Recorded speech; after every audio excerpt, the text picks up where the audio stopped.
अफल आकांक्षिभिर्यज्ञो विधि दृष्टो य इज्यते यष्टव्यमेव इति मनः समाधाय स सात्विकः।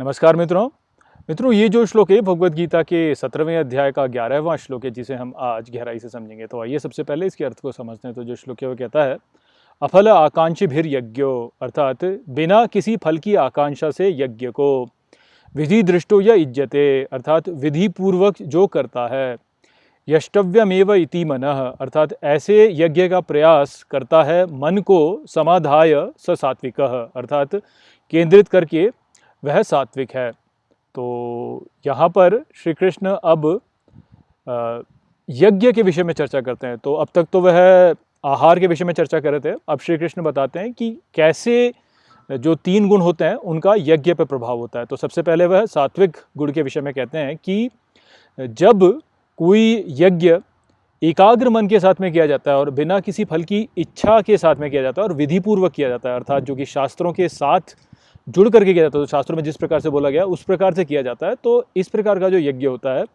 वह सात्विक यज्ञ होता है। तो हम ये तो जानते ही हैं कि इस संसार में हमारे जो भी कर्म हैं, वह सभी कर्म, ये जो भी क्रियाएं हम कर रहे हैं, वह सभी वास्तव में इस दिव्य यज्ञ का भाग हैं। ये दिव्य यज्ञ जो कि ईश्वर द्वारा यहाँ पर चलायमान है, जिसके कि अध्यक्ष जो हैं वह ईश्वर हैं, तो इसमें जो भी कुछ हम क्रिया करते हैं वह सभी वास्तव में यज्ञ का ही एक भाग है। तो इस प्रकार से श्री कृष्ण कहते हैं कि जब हम अपनी क्रियाओं को ऐसे करते हैं जो कि केंद्रित मन के साथ में की जाए, और इस प्रकार से करते हैं जो कि जो शास्त्र हैं उनके अनुकूल रह करके की जाए, तो ये जो कार्य होता है जब ये बिना किसी इच्छा के साथ में किया जाता है, तो इस प्रकार का जो कार्य होता है वह सात्विक यज्ञ होता है।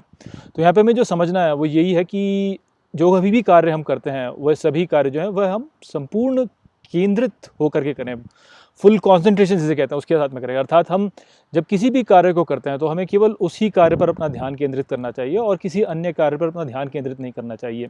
अभी तो हम देखते हैं कि संसार में लोग इसी प्रकार से मल्टीटास्किंग कर रहे होते हैं कि एक ही साथ 2 या 3 प्रकार के कार्य कर रहे होते हैं, किंतु हमें इस बात का ध्यान रखना चाहिए कि हम जब भी किसी कार्य को करें तो पूर्ण रूप से केंद्रित होकर के उस कार्य को करें। तो जब वह कार्य हम उस प्रकार से करेंगे तो वह सात्विक रूप में किया जाएगा।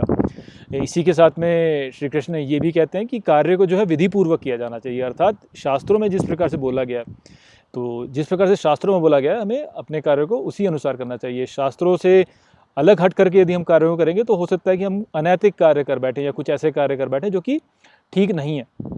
तो इसलिए कार्यों को हमें शास्त्रों के अनुकूल ही करना चाहिए, और यदि हम उसे बिना फल की इच्छा से करेंगे तो उस स्थिति में हम जो कार्य कर रहे हैं वह निश्चित ही जो है एक दिव्य कार्य हो जाएगा। क्योंकि जब भी कोई कार्य ऐसे किया जाता है जो कि बिना किसी फल की कामना से किया जाता है, तो वह कार्य फिर ईश्वर को ही समर्पित होता है।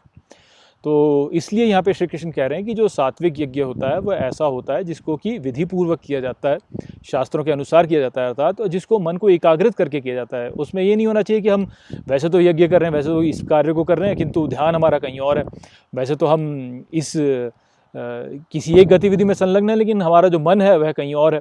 शास्त्रों के अनुसार हमें करना चाहिए, ऐसा ना हो कि शास्त्रों के विरुद्ध करें, क्योंकि उस स्थिति में तो फिर केंद्रित मन के साथ में आप चोरी भी कर सकते हैं, किंतु चोरी जो है शास्त्रों के अनुकूल कार्य नहीं है। तो इसलिए कार्य शास्त्रों के अनुकूल होना चाहिए, पूरे केंद्रित मन के साथ में किया जाना चाहिए और बिना किसी फल की आकांक्षा की किया जाना चाहिए। जब हम ऐसे कार्य करेंगे तो जो यज्ञ हम कर रहे हैं, जो भी यज्ञ में अनुदान कर रहे हैं, वह हमारा जो अनुदान होगा वो सात्विक रूप से होगा।